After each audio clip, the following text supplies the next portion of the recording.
Jusqu'où ira la crise diplomatique entre la République démocratique du Congo et la Belgique? Kinshasa franchit un nouveau cap. Les autorités congolaises ont fermé leur consulat à Anvers.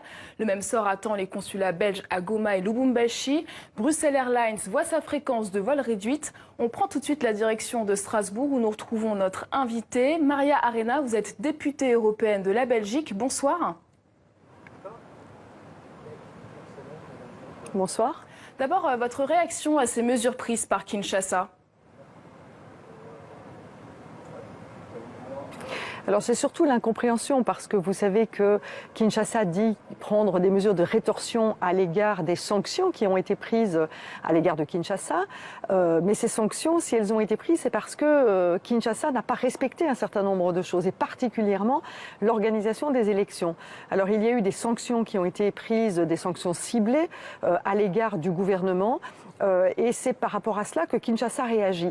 Mais elle réagit d'une manière assez particulière dans la mesure où elle prive les Congolais d'un certain nombre de services. Quand elle dit qu'elle coupe les possibilités de Bruxelles Airlines de faire les liaisons entre l'Europe et Kinshasa, c'est aussi priver les Congolais.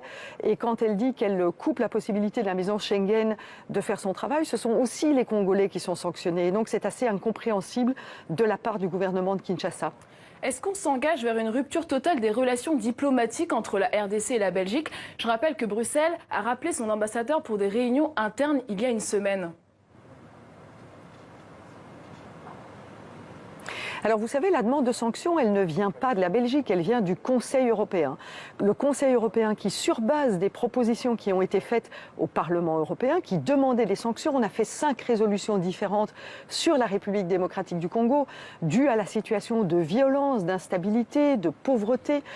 Toutes ces situations ont été mises en lumière par des résolutions du Parlement et le Conseil les a prises et on a fait les sanctions. Donc c'est tous les pays de l'Union qui ont pris cette position.